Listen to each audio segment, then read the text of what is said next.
Olá pessoal, Pastor Adriano Batista aqui pelo canal Verdade em 10 Minutos. Deus abençoe todos aqueles que sempre me acompanham pelo canal e comigo também revisam os temas que tenho tratado, obviamente de interesse cristão, na condição de pastor, teólogo e irmão em Cristo, procurar na face do nosso Senhor Jesus a fé perfeita, a fé que Ele instituiu, a fé que salva. Esse é o propósito desse canal na minha vida e na tua vida, dar liberdade, deixar que Jesus realmente fale ou prevaleça sobre as ideias e sobre as intenções. Hoje, pastor, eu vou seguir com um tema aqui proposto por mim. Achei interessante falar sobre isso, mas antes de tudo, não esqueça, estamos ali na nossa sede, na Vila do Guacá, em São Paulo, Zona Norte, transmitindo os nossos cultos ao vivo sempre pelos nossos canais. Ok? Está convidado ou por transmissão e, obviamente, se quiser fazer uma visita lá fisicamente, seja como for, vai ser uma alegria muito grande poder saber que você vai estar conosco lá, seja virtualmente ou fisicamente, como já disse, tá bom? Um abraço forte a todos e espere em Cristo que esse canal tenha te ajudado, que ele tenha te edificado em alguma coisa que já foi dito aqui, tá? Quinta-feira, 8 da noite e aos domingos, 7 da noite, horário de Brasília. Amém? Bom, queridos, o tema hoje aqui são os meios de graça estabelecidos pelo nosso Senhor Jesus Cristo e o seu uso normativo. Por que esse tema, pastor? Bom, meu propósito, os meus objetivos aqui, que eu vou falar, é desmascararmos a iniciativa de apregoar uma campanha de jejum e de oração por motivações que sejam ideológicas, tá? É o uso incorreto agora, né? E mais específicos, meus objetivos com vocês aqui, é citar essa convocação de jejum feita por Bolsonaro e também Silas Malafaia, e grande liderança do movimento evangélico, em favor da situação do país, da situação política, da pandemia, etc, etc. Então a figura mais presente aí nessa convocação, pelo que eu vi e percebi, realmente é o Silas Malafaia, tá? E eu quero deixar claro a vocês aqui que o fato de eu citar liderança ou nomes de igreja não tem cunho pessoal. Eu não tenho problema pessoal com nenhuma dessas pessoas, a não ser que futuramente aconteça, tá? O padrão tem que ser julgado e é uso de prerrogativa, tá? O meu propósito em tudo que eu vou dizer para você aqui é uso de prerrogativa. A obra que ele concluiu na cruz foi confiada à igreja, ela tem que usar legitimamente. Então, meu propósito com você aqui não é atacar ninguém por ordem civil, física, jurídica, pessoal, forma nenhuma. A questão aqui é ministerial. É o que está sendo, na verdade, focado aqui nas minhas palavras, tá? Nesse momento, meus objetivos mais específicos em citar nomes aqui é nada mais do que julgar esses padrões à luz de Cristo, do evangelho que ele narrou, porque é um assunto que envolve a igreja e envolve homens que se intitulam representantes da causa de Cristo, ok? Ou então líderes da igreja de Cristo. Então, o meu propósito com você é esse, tá? Então, o tema é meio de graça e uso normativo disso. Bom, uma das coisas que eu constantemente tenho falado aqui quando refuto, quando o propósito é apologético, tá? A definição que nós temos de conhecimento de Deus é o conhecimento teológico. Eu vou novamente citar aqui para aqueles que nunca ouviram isso de mim, que o que nós definimos como conhecimento teológico, a definição disso, conhecimento de Deus ou sobre Deus, é o que foi provido de Deus, tá? O que foi provido de Cristo, tendo em vista que Cristo é a imagem do Deus invisível, ok? Tá?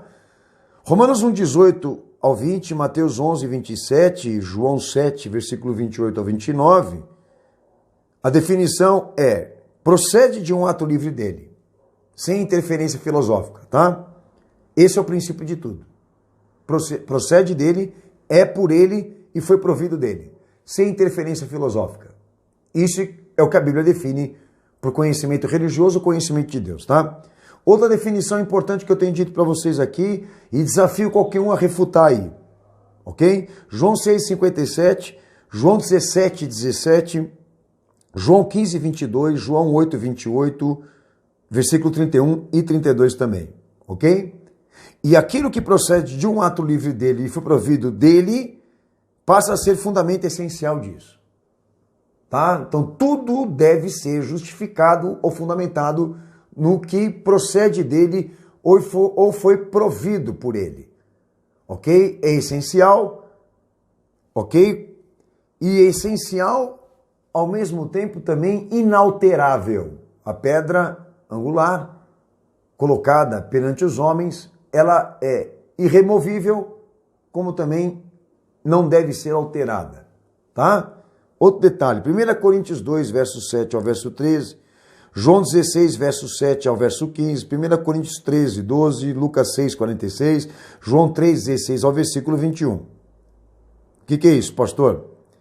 Só deve ser discernido por ele. Conceitos, preceitos, valores, princípios, deve ser da forma como ele discerniu, deve ser pela iluminação dele, a luz dele, de como foi com ele, de como foi feito com ele, de como ele executou, de como ele praticou, é isso.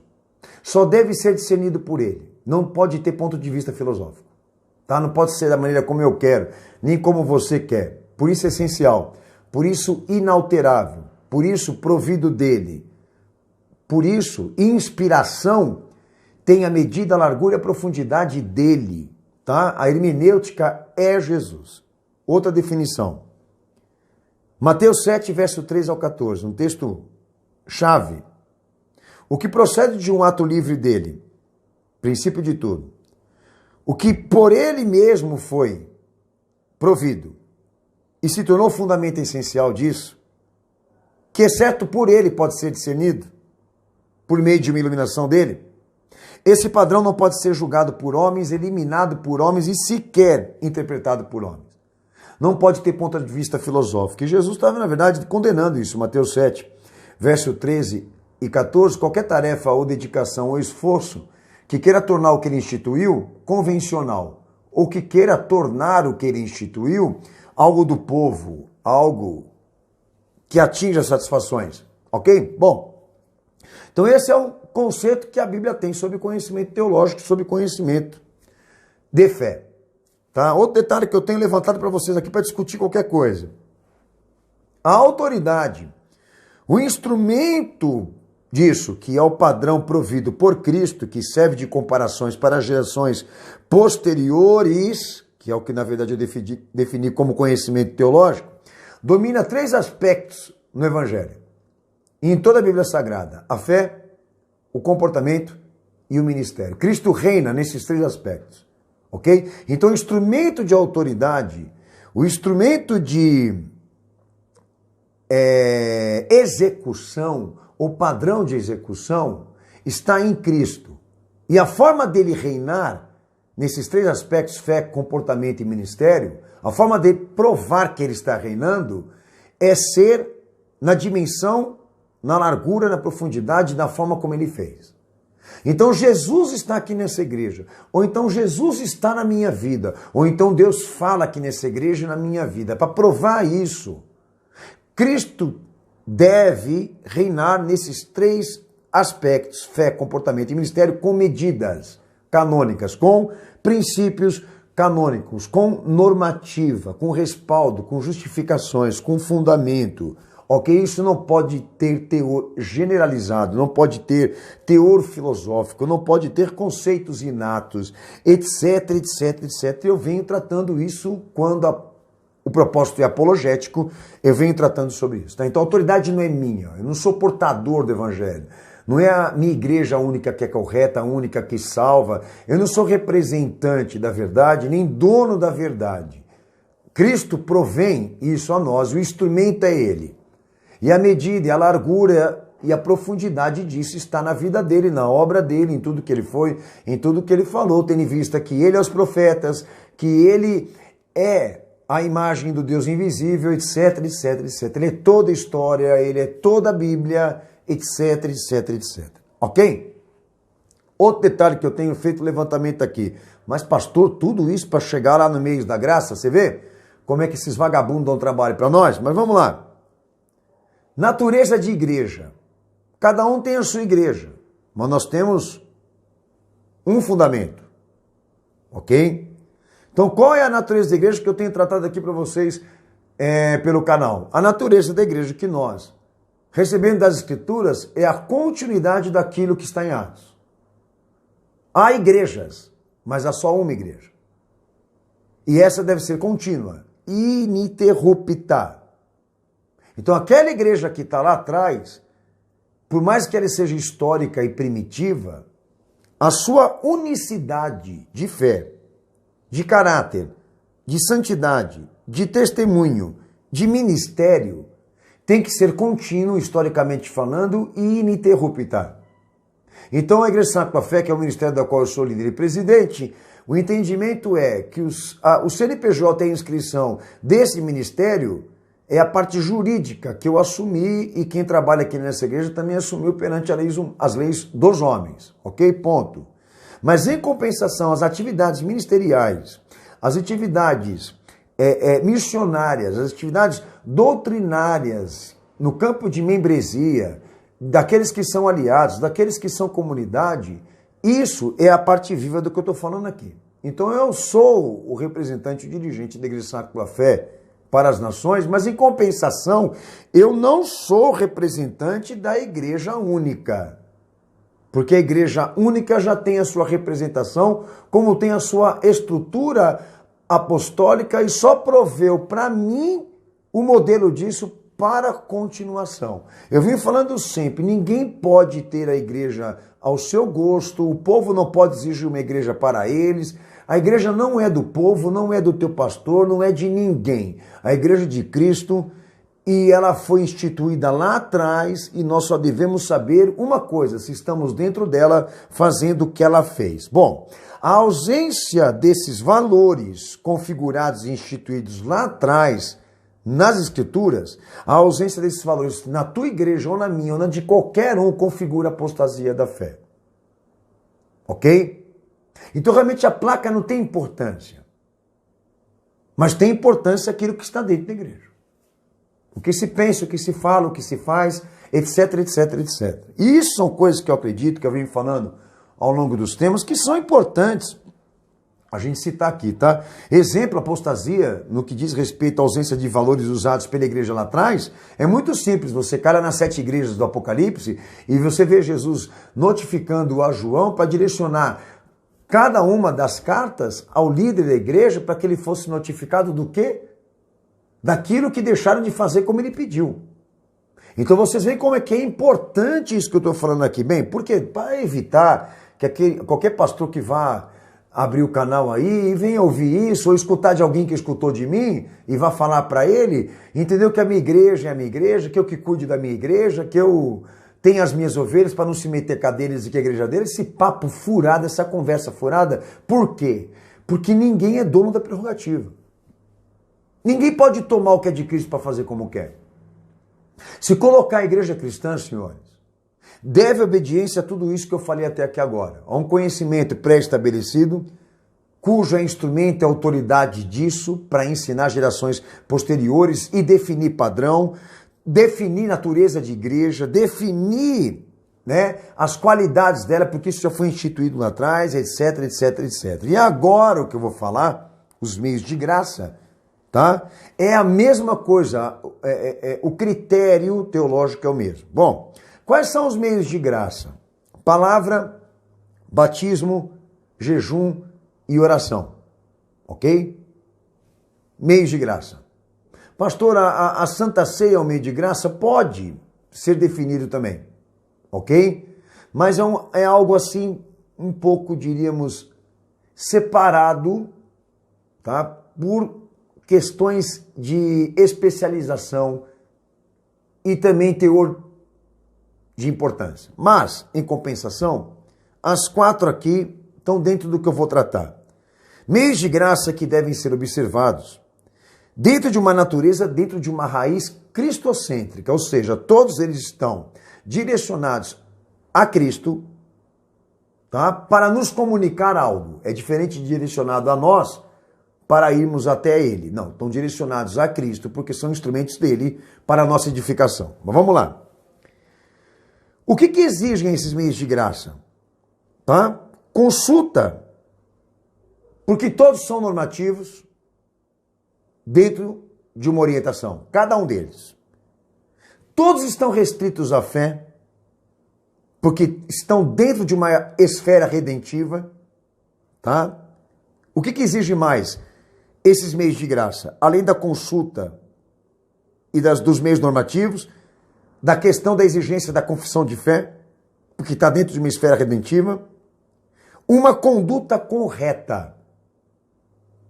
E outro detalhe, propósitos adequados e que estejam em conformidade com o que foi pré-estabelecido. Então, vou numerar e vou repetir aqui. São os meios de graça: a leitura da palavra, o batismo, o jejum e a oração. E todos devem ser observados dentro de uma natureza, de uma raiz em Cristo, que exige a normativa, porque todos exigem consulta. Todos estão restringidos à fé e à confissão, porque são redentivos. Todos exigem conduta correta e todos estão acompanhados de propósitos que foram definidos antes da gente querer usar. Por isso são pré-estabelecidos e devem estar em conformidade como foi feito lá atrás. Lembra? Foi feito lá para ser feito hoje igual. Bom, o que seria inútil? Tomaram desses meios aqui, agora eu vou falar do jejum e da oração, porque é onde eu quero, na verdade, trabalhar com vocês. O que seria uma oração e um jejum inútil como meio de graça, ou meio como chegar a uma graça com Deus? Uma intercessão por fatos que são pecaminosos ou contraditórios. Intercessão por causas que não podem ser fundamentadas, porque não estão adequadas, porque não estão em conformidade com aquilo que foi dito por Cristo. Por causas que são generalizadas, desesperadoras, mas ao mesmo tempo precisam ser doutrinadas. Ou seja, estou desesperado aqui, ora por mim, intercede por mim, mas você tem que ser doutrinado. Você tem que ser evangelizado. Você tem que ter consciência. Não basta ter fé e não ter consciência. Ok? Então é inútil essa postura de querer programar um evento de intercessão e de oração por um povo ou por uma causa que não seja consultado o padrão disso, o fundamento disso, ou seja, procurar o fundamento da oração intercessória ou do planejamento de uma consagração por aquilo, porque tem princípios administrativos. Então é inútil eu querer pegar esses recursos e dominá-los para direcioná-los para uma causa ideológica. Por quê? Porque não tem as razões, os propósitos, os princípios, as normas, é tudo aquilo que eu falei até agora para você. É inútil, porque Deus não vai honrar biblicamente, isso é claro para nós. João 14:13, João 15:16, João 23, Marcos 28, Mateus 5:44, Mateus 6, verso 11 ao 13, Mateus 9:36, Lucas 11:13, Jeremias 7:16, Jeremias 11:14, Jeremias 14:11, Isaías 58, verso 5 ao verso 12, Zacarias 7, Lucas 3, verso 3 ao 6, que é uma questão do batismo, ok? Causas inúteis.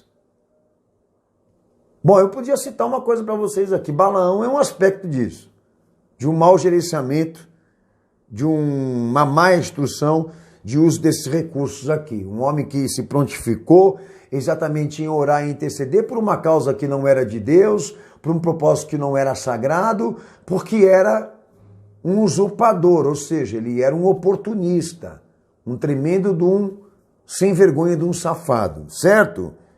E estava em busca do quê? Do seu mérito próprio, da sua glória própria, entendeu? De procurar exatamente usar esse recurso para o seu próprio benefício, tá? Então, o que eu posso dizer aos senhores aqui, que para você poder convocar, como Silas Malafaia está fazendo, e grande parte da liderança está fazendo, uma convocação para um jejum e para oração em prol alguma coisa, eles precisam dessas razões aqui. Conhecimento normativo de quem vai estar participando disso, conduta correta, as conformidades dos propósitos pré-estabelecidos, para se chegar a uma resposta, precisa disso tudo. Tudo isso tem que ser discutido dentro de uma esfera de fé redentiva. Deve ser representado ou os seus participantes, devem estar incluídos nisso. Conhecimento normativo, conduta correta, conformidade dos propósitos pré-estabelecidos para se chegar a uma resposta. E eles não têm autoridade para fazer uma convocação ideológica. Ideológica até sim, mas não em nome de Cristo. Essa convocação que eles estão fazendo em pró a situação do país e deixando, né, um representante político ser a motivação disso, que eu estou me referindo ao Bolsonaro. Senhores, isso que está sendo armado por eles aí é uma convocação ecumênica, de diálogo interreligioso, porque nós temos um presidente que se autotitula católico, certo? Nós temos uma convocação que está se baseando no povo. Que povo? Nós temos uma convocação de Silas Malafaia e grande parte da liderança evangélica, cujo propósito é a pátria. É onde eu entro aqui. Então eu queria agora entender quando, em Cristo, que ele jejuou por essas razões, que ele convocou a orar por estas razões e por esses propósitos, se a atuação e a metodologia disso, dele, dos apóstolos, é parecida com isso, caminha para essa direção, tem esses alicerces, essas motivações, e a gente sabe que não. Então essa é a verdade que nós temos que crer. Então, pastor, como o senhor define uma verdade cristã para aquilo que está acontecendo? Que se a igreja viesse, a igreja fiel, concreta, ininterrupta, tá? Se a igreja viesse a convocar um propósito desse tipo, seria com ela, sem envolver ninguém fora dela. Mas uma convocação de um jejum, de uma oração acompanhada por evangelismo, cujo objeto ou objetivo final seja isso: uma sociedade rendida, arrependida e convertida a Cristo. Essas seriam as nossas motivações, porque são bíblicas. Então vamos orar e vamos jejuar para esse povo se render a Cristo e parar para escutar a igreja, porque nem os da igreja quer escutar. Agora o cara pega e vai na condição de Balaão, porque ele é um Balaão literal, esse Silas Malafaia. Entendeu? Ele é um Balaão literal, esse cara. É uma versão até já desgastada, diríamos assim, de recursos, porque esse cara já deu tantas contradições e ainda tem gente que segue ele ainda. Ok, por opção. Mas ele é uma imagem grotesca de absurdos que já estão historicamente ali registrados. E tende a continuar, por quê? Porque tem gente que infelizmente não tem esclarecimento. Mas vamos lá. Nós temos um planejamento de convocação com a igreja por uma causa específica. Quem que Jesus mandaria? João Batista. Não mandaria Balaão. Essa é a questão do que a Bíblia me fala e do que eu vejo acontecer agora. Então a minha diferença aqui agora com ele e os demais é que eu não estou usurpando a prerrogativa, não estou dominando a cruz de Cristo por os meus interesses, para defender ideologia, não estou controlando a igreja de Cristo para atingir os meus interesses. Essa é a questão. Por isso que eu estou aqui para falar. Na condição de cristão e na condição de teólogo e pastor, para chegar e dizer a você, olha, alguém tem que fazer alguma coisa para parar esse idealismo com a igreja. Agora, o Silas Malafaia, ele gosta muito de chamar moralista para debater com ele. Eu quero ver você debater comigo essas razões aqui. Entendeu? De uma igreja que aceita política. Se tudo isso é concreto em Cristo mesmo, e verídico em Cristo, bíblico em Cristo, como eu falei aqui, será que tem razões fundamentadas para você justificar uma igreja eleitoral? Um cara que joga na cara de todo mundo um patrimônio que ele tem, mas grande parte de acordos políticos. O que ele está fazendo aí agora é uma campanha política, porque ele precisa de imunidade, ele precisa de político ali no encalço dele para garantir a ele a riqueza dele e garantir também que a casa não caia para ele. Ele está fazendo uma campanha política descarada. Descarada. Esse é o interesse dele. E daqui dá para saber, dá para sentir o cheiro de carne dele. Daqui. Ele chama moralista para ficar batendo o peito, dando uma de machão. Chama nós, filhão. Para debater política dentro da igreja. E esse histórico seu de uma vez orando, intercedendo, participando de uma campanha eleitoral para o PT, e depois que o PT cai, muda para um monte de partido, agora é Bolsonaro, e segundo ele todo mundo erra, só que a igreja é sagrada para errar. Ela é santa demais para ser esse subproduto na tua mão. E a questão aqui é essa. Tá atrás de imunidade, gatão? Tá querendo imunidade, não é? E essa é a questão aqui mais clara que eu tenho para dar para vocês, por isso que eu tenho que citar o nome dele, né? E como disse para vocês, não é nada pessoal. É uso de prerrogativa, não é? Agora, o que fica mais em evidência para nós? A forma como se ignora os princípios administrativos disso. Tá? Então eu quero pegar o jejum e oração emprestado.